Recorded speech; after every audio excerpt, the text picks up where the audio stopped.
ही जन्म में इंसान क्या मुक्ति पा सकता है? 1 मिनट में पा सकता है। जन्म तो बहुत बड़ी चीज है। 1 मिनट में भगवत प्राप्ति हो सकती है। 1 मिनट। भगवत प्राप्ति का मतलब समझते हैं?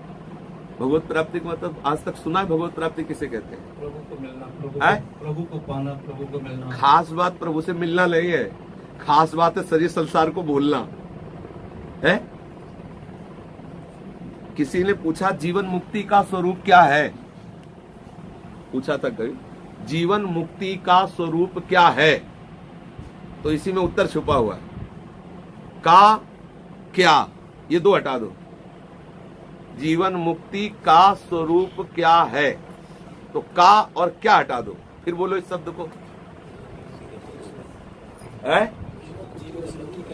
का हटा दो और क्या हटा दो। जीवन मुक्ति स्वरूप है। समझ आ गया? क्या है? स्वरूप, जो हमारा आत्म स्वरूप है, यही जीवन मुक्त है। ये सब भूल जाए, अपने स्वरूप में स्थित हो जाए, यही जीवन मुक्त है। उस प्रश्न में ही उत्तर। तो जैसे हम क्या मुक्ति हो सकती है, तो सही पूछो तो हम मुक्त हैं।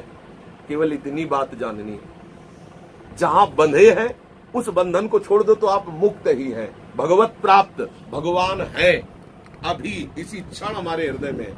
पर हम शरीर संसार में इतने फंस गए कि प्रभु को भूल गए। शरीर संसार को भूल जाओ तो बिना किसी चेष्टा के भगवत प्राप्त हो जाओगे।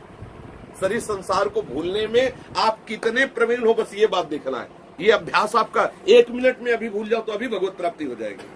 1 जन्म में भूल जाओ तो 1 जन्म में हो जाएगी। करोड़ कल्प में भूल जाओ तो करोड़ कल्प में होगी। बस खास बात है शरीर संसार का होश खत्म होकर प्रभु में तन्मय हो जाना, श्री कृष्ण में तन्मय हो। अब वो तन्मयता कितने दिनों में करते हो?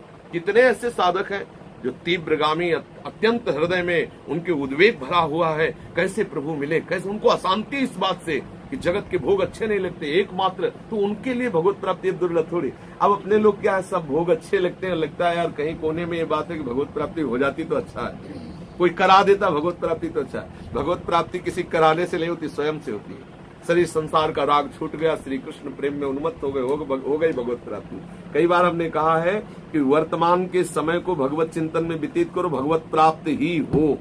कई बार कहा, बस इस बात को समझना है। हमारा ये सेकंड गया राधा वल्लभ चिंतन करते, ये समय मुक्त हो गया ना, ये सेकंड मुक्त है ना, ये बंधन युक्त तो नहीं। अगर संसार का चिंतन हुआ, भोग का चिंतन हुआ, तो ये सेकंड बंधन वाला हुआ ना। अगर हम प्रति सेकंड राधा वल्लभ श्री हरिवंश चिंतन करें तो मुक्त होते चले जा रहे हैं ना।